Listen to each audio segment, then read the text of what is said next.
Hello,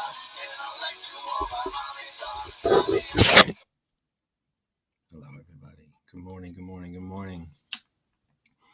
It is Thursday. It is March 26th. You see my good morning notes here. And you'll see under the agenda it says review notes. Well, review notes means that tomorrow, like I've been saying all week, there is a test. So we'll talk a little bit about that later after you look through the notes slides.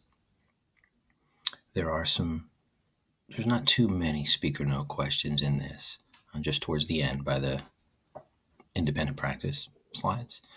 And you will be looking through that. The slides have a little game on them for you to play. I guess I can check that out here. So here's the slides. Slow coffee time. You know this. So the slides look similar when you go through them. It gives you a nice concept map about the different things we've done. Remember, there was a bunch of different, I think there were 5 underneath this whole living world. There were 5 different sections. So think about it that way. This is everything we've been doing since the beginning of the slides. And you'll see the objectives here. I want to get to the unit objectives. So in section 1, this was the ecosystem structure slides that we did.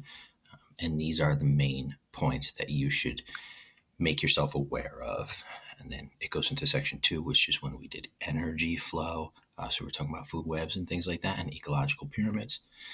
Section 3 had ecosystem diversity. That was biodiversity, natural selection.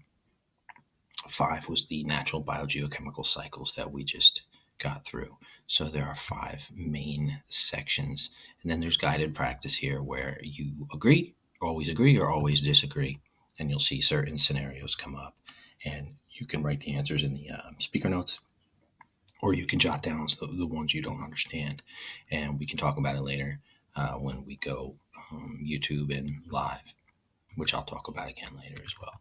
So that's about it for the review slides. I want you to go through them. You should be opening up all of those slideshows that we've been doing, all of the guided notes. You should be looking at everything. You'll notice that one of the good ways or easiest ways to review for this is to check out the previous quizzes that you guys have done. You've done a bunch of little quizzes that were 4 or 5 questions. So that adds up to a pretty sizable amount of information. What else did I want to show you? Don't forget to be signing in, and doing work. This is the digital schedule that I sent out to you, or was told to send out to you guys yesterday. This is supposed to make your life easier. I think that it will. It kind of feels to me like it's an A-B schedule type thing.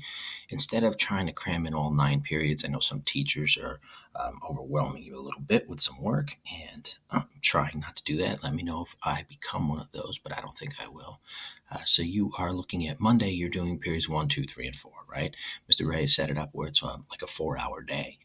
So it's kind of like a half day every day for instruction. And then the remaining 2 hours there's for you to get all that work done. And then if you have to go into the evening, you can treat that like homework or something, and you should be okay. So Tuesday we have periods 5, 6, 7, 8, and then we have Wednesday 9, and then it goes back to 1, 2, 3. So that is supposed to be there to make it a little more manageable for you guys, and it also makes the teachers be there at a certain time. Now I'm here all day, and you guys know I'm here all day, and you can get in touch with me all day via private messages and stuff. But these are the times where I'll set up YouTube Live, and I'll hang out with you guys and see if you need anything. Sign on if you need it. If not, you can look at it later. I only have 3 seconds. Be safe, be calm, be strong.